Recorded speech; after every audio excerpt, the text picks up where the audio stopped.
So hello, welcome to NGCCA. ఈరోజు మనం చూడబోయేటటువంటి topic SSC సిజిఎల్లో అడిగినటువంటి ట్రిగ్నోమెట్రీకి సంబంధించినటువంటి టాపిక్. సో క్వశ్చన్స్ అనేటటువంటివి ఎలా అడిగారు, ఎలా సాల్వ్ చేయాలి. సో ఈ టైప్ ఆఫ్ క్వశ్చన్స్ అనేటటువంటివి we are having the algebraic equation. So ఇవన్నీ కూడా పవర్ 6లు పవర్ 4లు అంటే ఆల్జీబ్రాయిక్ ఈక్వేషన్స్ ఉన్నట్టు. ఎప్పుడైనా సరే ఇలాంటి ట్రిగ్నోమెట్రీకి సంబంధించి ఇలాంటి క్వశ్చన్లు కనబడ్డాయంటే మీరు ఆప్షన్ సబ్స్టిట్యూషన్ అనేటటువంటి ప్రొసీజర్ చూసుకోండి.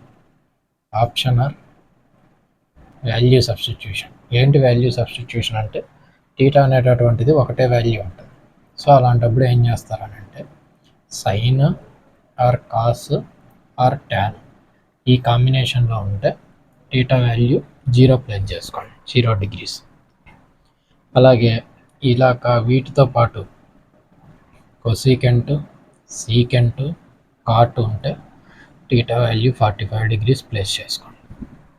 So sine cos tan combination ఉంటే అది, కాసీకెంట్, సీకెంట్, కాట్ కాంబినేషన్ ఉందంటే ఇది ప్లాన్ చేసుకోండి.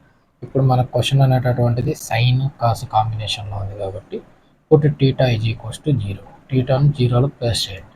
ఇప్పుడు చేస్తే ఏమవుతుంది, సైన్ 0 0 కాబట్టి కాస్ 0 1 పవర్ 6 అంటే 1 మైనస్ 3 ఇంటూ ఈ వాల్యూ కూడా మనకేమవుతుంది, కాస్ 0 పవర్ 4 అంటే 1 పవర్ 4 అంటే 1 ప్లస్ 1.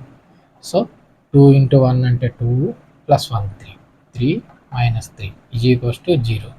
ఇవి ఇలా చేసుకుంటేనే ఈజీగా అవుతాయి, లేకుంటే కష్టం అవుతుంది.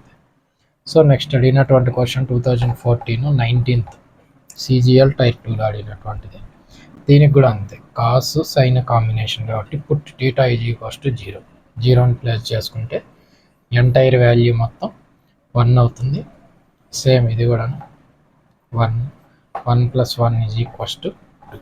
It is our answer. So ఈ విధంగా సాల్వ్ చేసుకోండి క్వశ్చన్ అనేటటువంటి. Thank you. వీలైతే మీకు నచ్చింది అనిపిస్తే సబ్స్క్రైబ్ చేయండి. Thank you.